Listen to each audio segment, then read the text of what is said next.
Okay, here we are, made it to level 4. Level 4, here we are, professional course lesson 9. So that's going to be if you're working with the professional course booklets, that's number 9, Confronting the Past.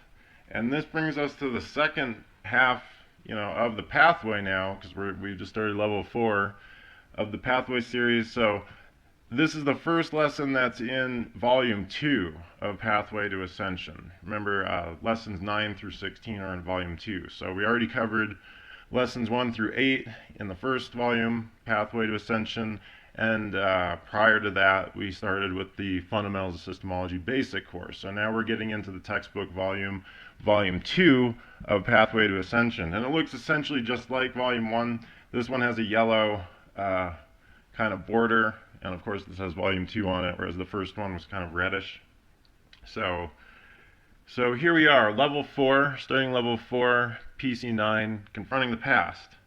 So throughout this course, a seeker has gradually increased their willingness or tolerance for facing up to, looking at, or else confronting various things. Our systematic approach began with peeling away lighter surface layers before, of course, progressing into the heavier and more turbulent expressions or manifestations of fragmentation. We started with light recall, analytical recall, objective processing, and began working towards various things about our considerations, what we've done, and things that have happened to us, and so forth. So there's definitely a logic that we've established behind the sequence of procedures used on this pathway. And now we're approaching level 4. And level 4 is, if you remember the standard model, we're treating beta existence, beta conditions, and the mind systems, which we could refer to as the master control center up at 4 on the standard model. That's, relatively speaking, the relationship to where we're at on the pathway. We're approaching essentially the 4th gate, or lifting the 4th veil, or crossing that threshold on the standard model where we're approaching the handling of beta existence, or what we refer to as beta defragmentation. So, and of course, this isn't, I've said several times now that this isn't expected to happen just one pass through all the material. However, the material, what the materials represent, what they reflect, what the end goals are of each level, incrementally, at the end of level 4, you've been given everything that you need for beta defragmentation, at its most basic state. And then we go on with other lessons on the Pathway to Ascension, Volume 2, with levels 5 and 6, which are basically enhancers and stabilizers of achieving that beta defragmentation. And once that's been established, then you can start looking into levels 7 and 8, which is reflected in the Keys to the Kingdom advanced training course. So before we even before you even think about that, before you think about the future here, let's get a full handle on the past. So, we know where we're going, we know where this leads, we've got all the materials there, just waiting for you, but, and again, here we are. So properly handling or confronting the past is treated, or processed no differently than when handling present existence, or, the conditions thereof. So for purposes of defragmentation, there's really no difference between, because the fragmented individual themselves, there is no handling a proper distinction of time. So for them, past imprinting is what's dictating, present perceptions, and then of course future action. So the time factor gets entangled with it altogether. So the inherent nature of fragmentation is that it basically sticks an individual's attention, when we talked about actualized awareness, somewhere on the backtrack, somewhere on the past. If we continue the spiritual timeline as a continuum from, stretching our entire spiritual existence, it's where basically attention has been fixed or stuck on that. And so it tricks us into continuously maintaining some kind of creation of that reality as present time, and well after the original occurrence has taken place. So this continuous and self-propagating creation and the carrying of this fragmentation is what causes us to experience the restimulated, emotional turbulence, the various compulsive reaches, and then also the reactive withdrawals from various things. Basically, all the entrapment that we've had. We talked about barriers, and then of course everything, the glue that holds it all together. Our considerations about reality, what we've agreed to, even if we've forgotten or don't no longer understand those agreements. So in the previous processing levels, we've treated some of what we've held out on or held back from expressing towards others, but these type of things, they're probably more readily known to us. So to proceed further on the pathway, we must also uncover or resurface those things which seem to have hidden themselves, or we've hidden them from ourselves. So we're, specifically going to start targeting kind of that area in the processing of handling the past. So in Systemology Level 4, we restore actualized awareness and increase a seeker's ability to confront or face a thing as it is. We've talked about confront. And we do that by bringing things into view. Basically, in this case, a lot of times the things that, the individual suppressed or repressed. This is to say that they're basically, when we talked about protests, so these would be things in essence that we're protesting the existence of, and, attaching the considerations of make nothing of it. We're trying to invalidate reality, that which we've already agreed to, even if unknowingly, but this is all part of the mechanism. So various intellectual philosophies have been drawn around human understanding of conditions and states of existence. And a continuing student or a seeker, as we refer to them on the pathway or in the Systemology Society, generally refer to people at the Mardukite Academy that are doing it more academically as students. And then we have seekers in the Systemology Society. But in my eyes, everybody's a seeker. So, but at this point, in spite of the various ways in which this is the idea of confronting the past or traumatic incident reduction or any of that kind of stuff has, been understood in the past, by this point in the course, a seeker should have a good understanding of how to, the differing elements of our processing methodology versus how elements of this might seem familiar from other schools of thought and so forth. So we've used that phrase as it is frequently in our systemology. That's not just fancy wordplay. We mean it exactly as it is intended. The truest form of a creation is the thing as it is, exactly as it is. So the problem with treating existence is that an individual is likely to consider what it was, in the past and might be and could be or will be, but none of those figuring thoughts, none of the ways in which we normally consider thinkingness, we never consider the thing as it is. We're constantly sitting there and altering and shaping and so forth. So to really resolve it, it requires, again, just blatantly resurfacing and confronting it as it is. So fragmentation of perception and consideration is what prompts the continuous compulsive creation of the physical universe. So, the perpetuation and continuation, they're the considerations of time. And it's only when things are considered, or consistently altered or changed from their original state that they seem to continue or persist in time. Almost as if they're being made, anew each time, but just a little bit different. So the underlying truth of it as it is ends up being buried further and further under other layers of consideration. So an individual would probably not be so entrapped by the human condition or compulsive participation in this physical universe, if they were able to actually experience existence, more as it actually is. So when in a state of self-honesty, the fragmentation and illusion of the physical universe is not nearly as solid and restimulative. Of course, we're still with beta defragmentation, we're still working up towards, this uppermost ideal of spiritual ascension. But with beta defragmentation, we're basically having a self-honest, clear handling of the human condition as something we're no longer being compulsively identifying self with. It's something that we're playing as a role. We understand it. We're developing a control of the mechanisms involved with it, through these first processing levels. So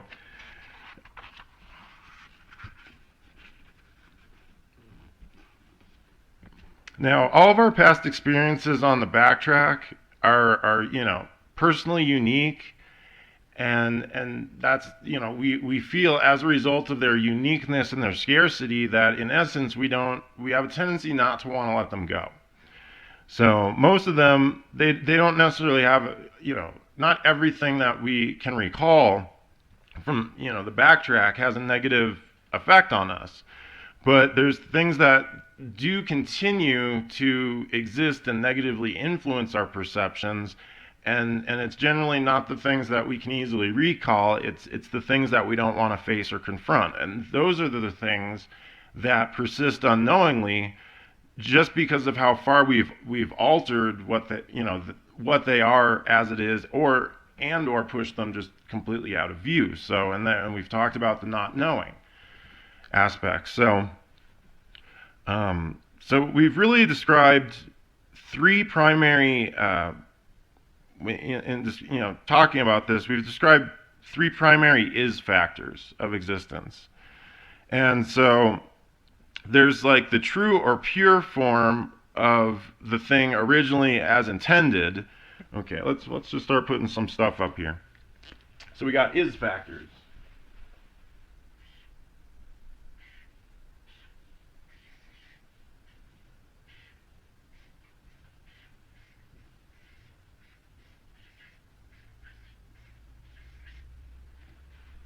And these would be different from the flow factors that we talked about before. So these are is factors, and we can just kind of put of existence.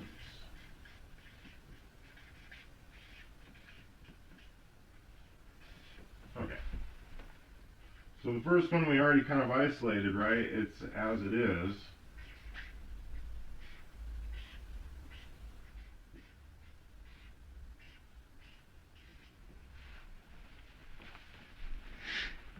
So that would be the true or pure form, again, of the thing, or whatever it is, consideration, originally as created and intended.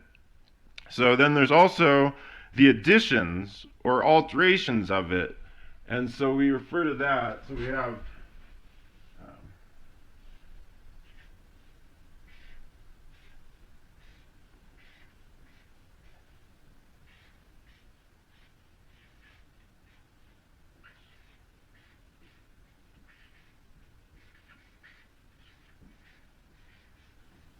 So we have it as changed, or it is changed.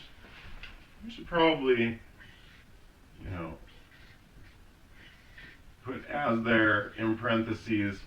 We're talking about is factors, of course, but to make this more probably understandable, it as it is, and then, it has changed. So, and then finally, when it's actually, what's actually there is not confronted at all. It's been altered essentially to the point where it's completely undesirable to look at, or we invalidate it, or we just, to basically make nothing of it, or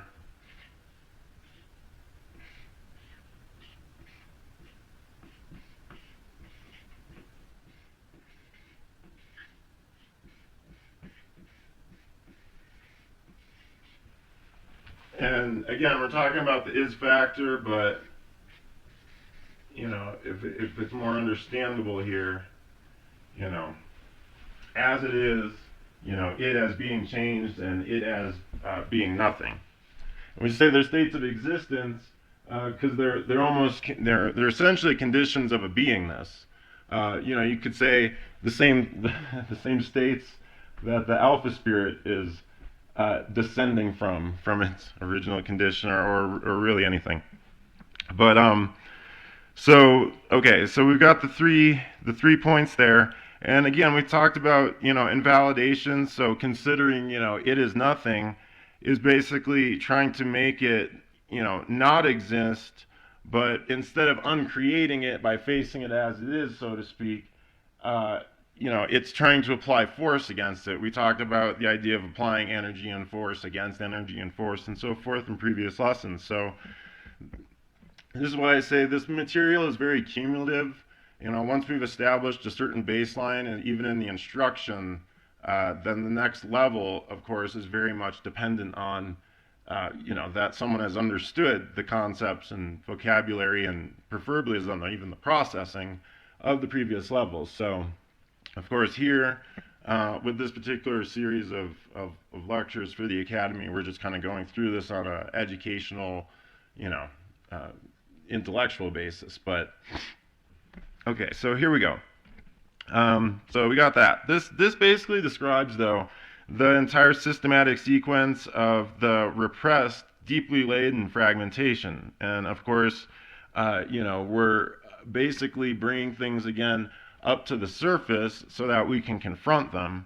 This is even though there are three factors, the way it's written here and presented, it's essentially almost a gradient scale up and down. So that gradient scale thing comes up quite a bit in systemology. It's really what the true nature of things are, as opposed to the kind of black and white dichotomy that individuals are kind of more, programmed, so to speak, to think in. This when we're treating, of course, the natural sequence of events is going downward. When we're treating defragmentation, like in processing, we're basically running it in reverse. So, the thing is, as nothing would be the same as, for example, the not known considerations, and then they're lifted to that gray area when we talked about the levels of knowingness, almost, to where they're still kind of obscure, almost known. There's impressions or imprinted considerations that kind of come into view at first, and then these are kind of processed to a point where one can then, of course, confront what the actual nature of it is, again, as it is, and then this would be kind of equivalent to the actual knowns, so to speak. And once something is in the state of actual knowns, it's not so much that the information and data that something has occurred is not where the fragmentation or the issue is. It's that the stuff down here ends up being, it carries more weight. If we consider even, the analogy of the spirit as, an etheric, non-material thing, it's the accumulation of this that causes it to weigh down its considerations and become, almost as if fallen angels. So once something is treated in the level of known and can be looked at, and even, even analytically, it doesn't have to be just in processing. When a person has full access to what has taken place and what's been known, and nothing, it has no other emotional significance or considerations, then it's not an issue. So it's not the experiences that we've had, and it's not the information that we knowingly treat on a day-to-day basis that's causing us issues. Other than, of course, those high-power reality agreements, but it's the material that's buried beneath the surface. We've kind of, I guess, the spiritual beings starting to reach our kind of capacity on how much of that can be towed along and still have any degree of spiritual freedom. So fragmentation, consisting of altered content, it is changed, is a persistent trouble source to an individual, because there's some knowingness of it. And so it's an area also that we can, generally, this is the material that we're processing, and in handling it generally leads into this. We don't just dive right in and try to dig up, what is not accessible at all. There's enough altered material from this, changed altered material that needs to be processed out. That once it does, it just the next layer is just there. You don't really have to go hunting for it. So, but see, once things are pushed into the it is nothing, deeply repressed. It's not only a persistent trouble source, it's the stuff that's entangling the alpha spirit, but out of sight. And as we work up, again, progressively through the levels, we end up taking, much more of this, more than any other, you start getting up there, and we're approaching levels that no other spiritual tradition, no other philosophy has actually chronicled, put in writing, or made public. So, this is, well,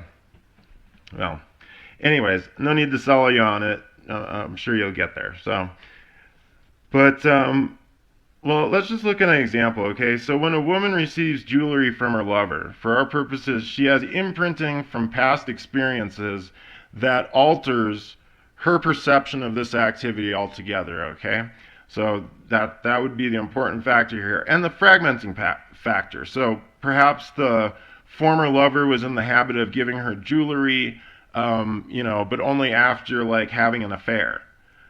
So this problem, well, it's not a problem, but it produces a reactive kind of tendency towards the past and applying it to present circumstances. And when we can confront the past, we can stop doing that.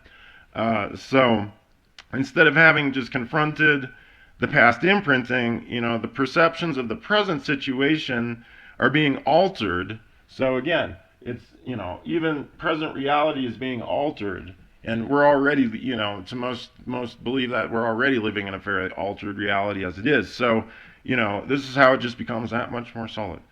So, so it's being altered with emotional, turbulent, and energy, and of course mental imagery of, for example, cheating lovers. So as this re-stimulation becomes more intrusive and harder to confront, more effort, and that means, in sometimes just even attention and awareness, that's an application of effort in beta existence, because it's tying it up in order to, instead of having, free awareness, free attention, it's tying units of that up to basically keep something out of view. So that, again, becomes one of the fragmenting factors, because part of us is not only compulsively, continuously creating the damn stuff, but we're also putting a bunch of energy into holding it back behind, holding that closet door shut. So this is all of it it's very detrimental to, spiritual evolution and reachieving our godlike states again. So during systematic processing, once the repressed nature of the fragmentation can be lifted, the first mental imagery that comes into view would be, for example, like the cheating lover. But this data may not consist of the entire chain of fragmentation, and we've talked about those chains before. So it's likely that other earlier negative experiences in the past have also contributed to this consistent, the repression of that entire area, and, as fragmentation, and then, that whole area becomes an area of non-confront. And so this deep repression is also going to affect the ability to confront, or remember or recall, entire areas of our past, and by that I mean also the backtrack. We can start at least talking a bit about the backtrack as we reach the upper levels. So, an area that we don't want to confront in this existence, and areas that are accessible or that we know of, it's going to inhibit. Because a lot of time, New Age types and so forth, they're interested in chasing down the phenomenon more than, I think, the personal development most of the time. So everybody wants to know about these past lives, and everybody wants to know about these past lives, and they want to know, what they've done and what they've been and so forth, and yet they can't confront the nature of what they've done and what they've been within this lifetime, and then, and they don't even understand about the alteration of data with fragmentation and so forth, and then they're just really only interested in that, and usually probably for some egotistical purposes. Their only reason to be interested for the New Age sake, for sake's sake, is for therapeutic purposes, would be to pull it out. And it's ironic because, although mystics and so forth, maybe it's not ironic, that might not be the right word, but, although mystics and so forth, they've been talking about this stuff for thousands of years, the idea of past lives and past life regression and any of that kind of stuff really only received legitimacy when it started being approached by various schools of psychotherapy and counseling and so forth. It's something that emerged on its own, even when they weren't looking for it. So all of it becomes a part of this catch-all. We call it confronting the past. Other fields call it like traumatic incident reduction and so forth. But it's really about, again, confronting the past. That's our systematic way of saying it. So we've got the chain of fragmentation, and earlier, fragmentation left not, confronted. And so, there's also, when I said, you have unique experiences that an individual doesn't want to let go of, that's kind of part of the, remember that an alpha spirit is almost a representative. When we talk about our true source, we're a representative of the infinity of nothingness. And so as a balancing factor, our native position or creative state is to produce a potential everythingness. And so once an individual is able to confront this stuff as it is, okay, that also gives you the total control over the mental imagery and anything attached to that creation, which means you can create it again. The only reason why an individual would compulsively carry something around with them is if they thought they were going to lose it. And so because we can't give it up entirely, because our whole goal is to balance, we'll never do it, but our whole goal is to balance this infinity of nothingness by our existence and our accumulation of creations and experiences. But so long as we think like that it's buried, it's something that we would never willingly create again. It's something we can never allow to happen again. It's something that we refuse to look at and refuse to knowingly create. Therefore, we're stuck with it because we will not let go of something and be less than what we had. We'll never be less for our experience. It defies the nature of the alpha spirit. The only solution systematically, and it took a long time to figure it out, is to be able to create whatever this stuff is knowingly, willingly, without reactivity, without repulsive withdrawal, and without having any compulsive reaches toward, no tendencies, just as a God. It can be or it cannot be, doesn't matter. When you can reach that level, it will no longer have any power or effect. It won't be something that's being compulsively created because you could easily recreate it again. Doesn't mean you have to. Again, we're never trying to indicate what the individual ultimately has to do. Because ultimately, technically, you don't really have to do anything. But you do got to get rid of all the stuff that are the tendencies about doing this and willingness and so forth. You might find that this creation thing was a mistake, and maybe once you get, free of it all, you just want to hover up there in a cloud and just not touch, not do whatever. But you'll be doing it because you chose to do that, and not because you've decided that it's too dangerous or too upsetting to be involved in the game. So an individual should always have willingness to get up from the game. Should always have that ability available to them. It's something that is not available in the standard human condition. And dropping the body just in and of itself is not getting free of the human condition. So I'm sure most of you have found that out. So now let's just start lightly applying some of this high-level theory and philosophy and practice, for processing. For example, an individual might be worried that some undesirable thing might be true, or perhaps something might have been done to them in the past, but in either case, the uncertainty produces a confusion in that area. And this in itself generates, personal feelings of withdrawal or reluctance to reach to some degree. You want to get through there? Is that there? Go ahead. No? Okay.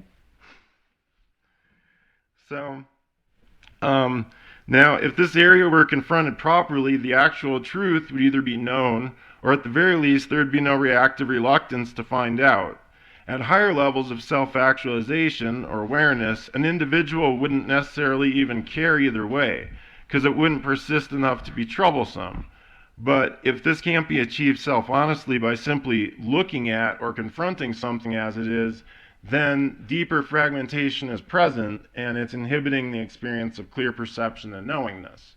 So now there's many techniques described throughout this professional course that once understood and mastered, they can then be applied to single applications or particular situations. You know, all of that stuff where we were talking about recalling circuits and general terminals and all of those steps and keys can be used to defragment and confront past situations. So all of that can be used to confront past situations. So now most of what we do as we work up the, not only do we introduce new processes or education levels, but most of what we're doing as we work along the pathway to this point is increase one's ability to basically just willingness to, basically just confront something or an area, with that increased awareness. So, in cases of like confronting stuff and so forth, a seeker could imagine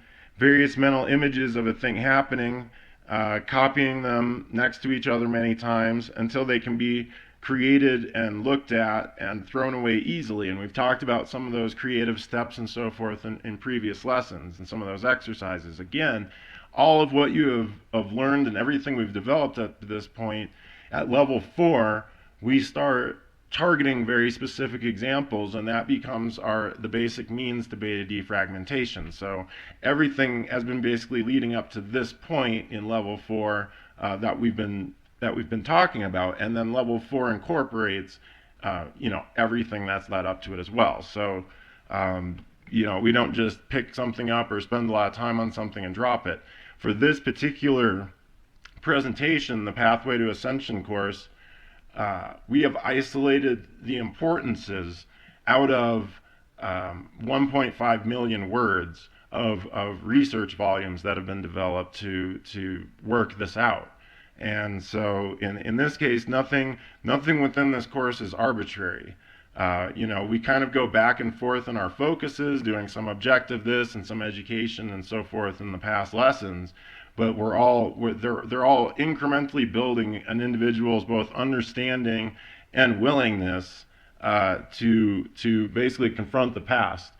Beta defragmentation would be, the unlimited ability basically to confront the past and not have it affect what you're treating as present reality, and then of course your future actions. So that if a human being could do that, I don't know that we can necessarily even call them or classify them as human, as the human condition anymore. And so some individuals, transhuman has started to mean other things in terms of life extension and cryogenic freezings of the head and so forth. But the term metahuman, which kind of denotes more of like, we don't want to say superhero ability, because we're not trying to, we're trying to sell people that as what this all is. But the term metahuman is probably most appropriate. So as one goes beyond like the Pathway to Ascension material, you're basically treating things at really a metahuman level. So,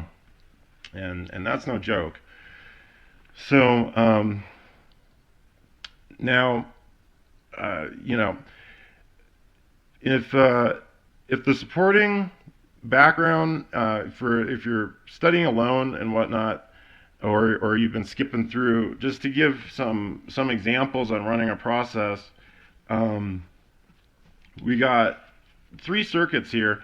Recall or imagine a time when you did something like this to someone or caused it to happen to someone. And then number 2, recall or imagine a time when something like this happened to you or something like this was true. And then number 3, recall or imagine a time when someone did something like this or caused it to happen to another. And so These processing command lines, these PCL, they're alternated repeatedly to just build up awareness on an area. Using recall is preferred, but if an actual occurrence isn't, if you can't spot it quick enough or easily enough on the backtrack, then just use imagine and, as a kind of an appropriate approximation of it.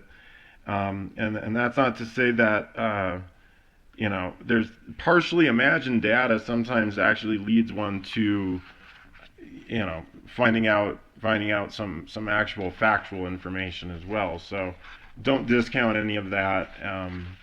But just the basically, if you can't recall certain aspects on a circuit in regard to a terminal or in regard to a specific process, then just use imagine in place of that to kind of still keep that circuit and that flow going. The Joshua Free Imprint, JFI Publications, in conjunction with Mardukite Academy and the Systemology Society, present the single greatest breakthrough of the 21st century for all humanity. The perfection of a new standard systemology, a complete map for the way out from the bottom to the top, and your key to being an ascended master in this lifetime. Everything you need is contained in 3 progressive, self-guiding courses: the Fundamentals of Systemology Basic Course, the Pathway to Ascension Professional Course, and the Keys to the Kingdom Advanced Training Course. And each should be studied and applied in their intended sequence and order as displayed in this video. All 3 courses combined are available as 5 standard hardcover volumes, but also as 33 installments, since each single course lesson is also available individually as a pocket-sized manual. The Fundamentals of Systemology Basic Course includes Being More Than Human, Realities in Agreement, Windows to Experience, Ancient Systemology, A History of Systemology, and Systemology Processing. The Pathway to Ascension Professional Course, including processing levels 0 through 6, includes in Volume 1, Increasing Awareness, Thought and Emotion, Clear Communication, Handling Humanity, Free Your Spirit, Escaping Spirit Traps, Eliminating Barriers, and Conquest of Illusion. The Pathway to Ascension Volume 2 includes Confronting the Past, Lifting the Veils, Spiritual Implants, Games and Universes, Spiritual Energy, Spiritual Machinery, The Arcs of Infinity, and Alpha Thought. The Keys to the Kingdom AT Advanced Training Course for Processing Level 7 in Volume 1 includes The Secret of Universes, Games, Goals, and Purposes, The Jewel of Knowledge, Implanted Universes, and the supplementals Systemology Biofeedback and Systemology Procedures. The Keys to the Kingdom AT Advanced Training Course for Processing Level 8 in Volume 2 includes Entities and Fragments, Spiritual Perception, Mastering Ascension, Advancing Systemology, and the AT Supplement Systemology Piloting. All titles are available from your favorite bookseller. Explore new standard systemology today, and may you never be the same.